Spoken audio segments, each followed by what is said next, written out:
Nasa kulungan ang bagsak ng top 2 most wanted person provincial level na may kasong murder matapos itong maaresto ng kapulisan sa sitio Bato, Barangay Ermita, Cebu City. Kahapon, Mayo 13 ng taong kasalukuyan. Kinilala ng Police Major Thom Ed Taghoy II, Station Commander ng Police Station 5 Cebu City Police Office, ang suspect na si alias Kurt, 20 anyos, na residente ng naturang lugar. Ayon sa ulat ng pulisya, bandang 1:35 ng hapon, inaresto ang suspect sa bisa ng warrant of arrest para sa kasong murder na walang rekomendadong piyansa.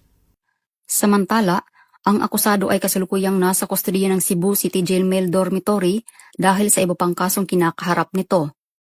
Ang matagumpay na pagkaaresto ng suspect ay patunay ng Cebu City PNP ng kanilang mas pinaiting na pagpapatupad ng batas upang panatilihing ligtas at payapa ang komunidad.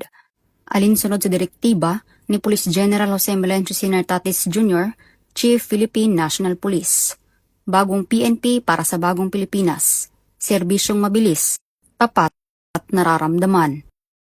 Mula dito sa Central Visayas, ako ay inyong Police News Network Correspondent, Patrolwoman Flora May Azares, alagad ng batas, tagataguyod ng Balitang Pulis.